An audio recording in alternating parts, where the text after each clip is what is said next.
Bonjour et bienvenue à toute la communauté LibriMod dans cette nouvelle vidéo. Nous allons parcourir la page d'inscription une fois de plus, tout en vous montrant les nouvelles mises à jour.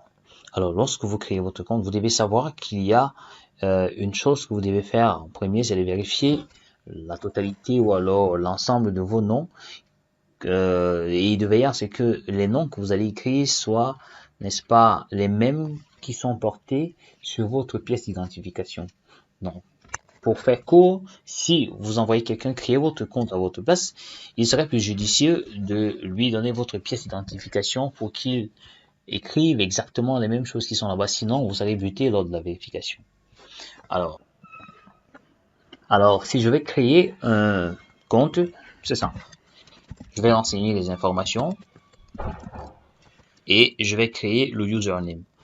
À supposer que si je veux renseigner un username qui existe déjà dans la base de données, le système me dit non, je peux pas l'utiliser. Par exemple, je vais prendre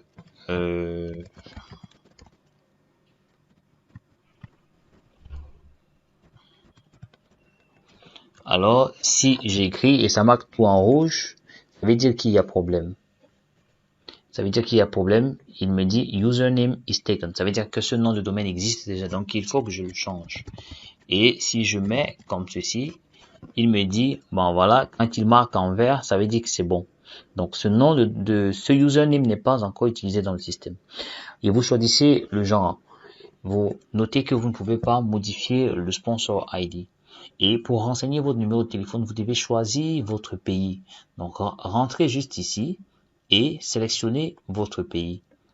Et lorsque vous sélectionnez votre pays, par défaut, normalement le système devait détecter en fonction de votre adresse IP dans quel pays vous vous trouvez et afficher votre pays directement.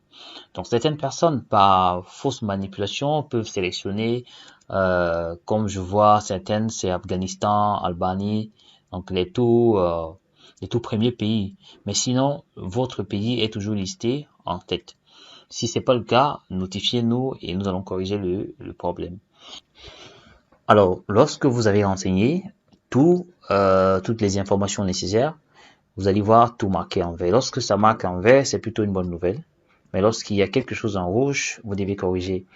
Et j'attire également l'attention sur des personnes qui ajoutent encore l'indicatif devant. L'indicatif est déjà sélectionné. Vous n'avez pas besoin de rajouter votre indicatif ici. Vous renseignez juste votre numéro de téléphone. Sinon, vous n'allez pas recevoir les notifications lorsque vous allez faire les transactions, soit de transfert, soit de retrait et tout ce qui va avec. Donc, ne mettez plus l'indicatif devant le numéro de téléphone. Donc laissez comme ça parce que l'indicatif est déjà sélectionné dans la case juste après. Et maintenant vous devez mettre la source des fonds. Ça peut être vos économies, ça peut être le salaire, ça peut être autre chose. Donc si vous choisissez salaire, ça va, il n'y a pas de souci. Si vous choisissez vos économies, ça va, il n'y a pas d'autre souci. Mais si vous choisissez other, alors il y a une case qui vous demande de renseigner. Vous pouvez renseigner quelque chose dans cette case. Peu importe. Vous renseignez la source des fonds parce que vous avez choisi Other. Maintenant, vous devez créer un mot de passe tout en respectant les caractères qui sont mentionnés là. Et si vous voulez voir votre mot de passe, vous pouvez cliquer sur cet œil pour voir votre mot de passe. Ce qui va vous permettre de confirmer votre mot de passe dans l'autre case. Et lorsque les deux mots de passe sont confirmés, vous allez voir tout en vert. Il ne reste plus qu'à cocher cette case et également cocher celle-ci. OK? Et une fois que tout est OK, vous allez cliquer sur Sign Up et vous allez recevoir un mail de confirmation pour vous dire que voilà, votre compte a été créé avec succès. Donc, je vais cliquer sur Sign Up. Je ne veux pas que le mail parte, c'est juste pour des tests. Donc, je vais cliquer sur Sign Up. Et vous allez recevoir un message Account created successfully. Activation link sent to your email address.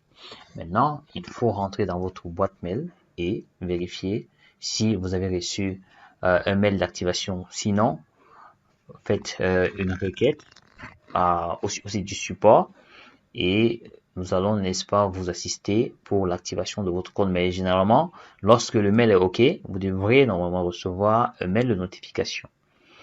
Alors,